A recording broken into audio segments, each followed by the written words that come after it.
সম্মানিত সভাপতি কামরুজ্জামান চৌধুরী, সচিব স্বাস্থ্য ও পরিবার কল্যাণ মন্ত্রণালয়, সম্মানিত প্রধান বক্তা doctor M A Muhib MP, মাননীয় প্রতিমন্ত্রী স্বাস্থ্য ও পরিবার কল্যাণ মন্ত্রণালয়, মাননীয় প্রতিমন্ত্রী মিস ফারজানা শারমিন এমপি, মাননীয় প্রতিমন্ত্রী মির শাহ আলম, মাননীয় প্রতিমন্ত্রী জনাব জুনায়েদ সাকি, সম্মানিত অধ্যাপক প্রভাত চন্দ্র দাস, সম্মানিত ডাক্তার জিয়াউদ্দিন হায়দার, বিশিষ্ট চিকিৎসকগণ ও স্বাস্থ্য মন্ত্রণালয়ের কর্মকর্তা ও কর্মীগণ, ঢাকা উত্তরের প্রশাসক, ঊর্ধ্বতন সেনা কর্মকর্তাবৃন্দ, সম্মানিত উন্নয়ন সহযোগী সংস্থার প্রতিনিধিবৃন্দ, আমার প্রিয় ও সম্মানিত কড়াইল এলাকার অধিবাসী এবং আমার স্নেহের শিশু কিশোররা, আসসালামু আলাইকুম। পরম শ্রদ্ধা ভরে স্মরণ করছি শহীদ রাষ্ট্রপতি জিয়াউর রহমান এবং আপসহীন দেশনেত্রী বেগম খালেদা জিয়াকে।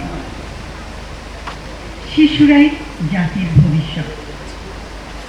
কোনো প্রতিবন্ধিতা যেন শিশু কিশোরদের যোগ্য নাগরিক হিসেবে গড়ে ওঠার ক্ষেত্রে প্রতিবন্ধকতা না হয়, সেই লক্ষ্যে আজ কড়াইলে শিশু স্বর্গ প্রকল্পের আরম্ভ।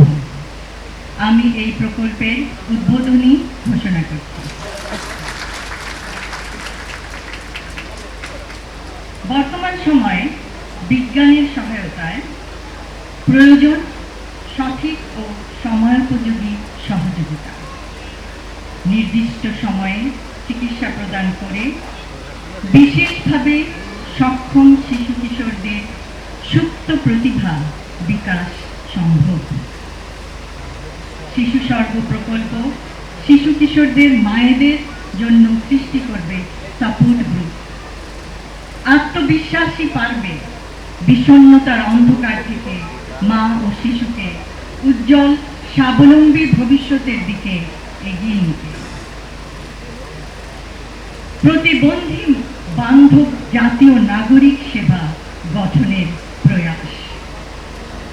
আমরা কিছুক্ষণ আগে শুনলাম বাসে, ট্রেনে, লঞ্চে বিনা ভাড়ায় প্রতিবন্ধী ব্যক্তিদের যাতায়াতের বিধান করা হবে।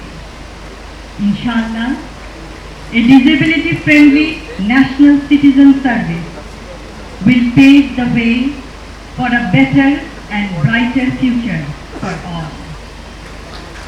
শারীরিক বা মানসিক প্রতিবন্ধকতা যেন সুস্থ থাকার অন্তরায় না হয়, নিশ্চিত করতে হবে সবখানে তাদের সহজ প্রবেশাধিকার এবং মর্যাদা। সবশেষে আমি শিশু স্বর্গ প্রকল্পের সাথে জড়িত সকল সদস্যকে জানাই আমার আন্তরিক ধন্যবাদ। ধন্যবাদ জানাই স্বাস্থ্য মন্ত্রণালয়ের এবং স্বাস্থ্য অধিদপ্তরের সকল সদস্যকে, যাদের অক্লান্ত প্রচেষ্টায় আজকের এই আয়োজন সম্ভব হয়েছে। আমরা আশা করব প্রতিটি শিশু সে বিশেষভাবে সক্ষমতা লাভ করলেও সে হবে তার পরিবারের জন্য, সমাজের জন্য, দেশের জন্য অনুকরণীয়, অনুসরণীয় এবং অনুপ্রেরণা দিবে সবাইকে। ধন্যবাদ।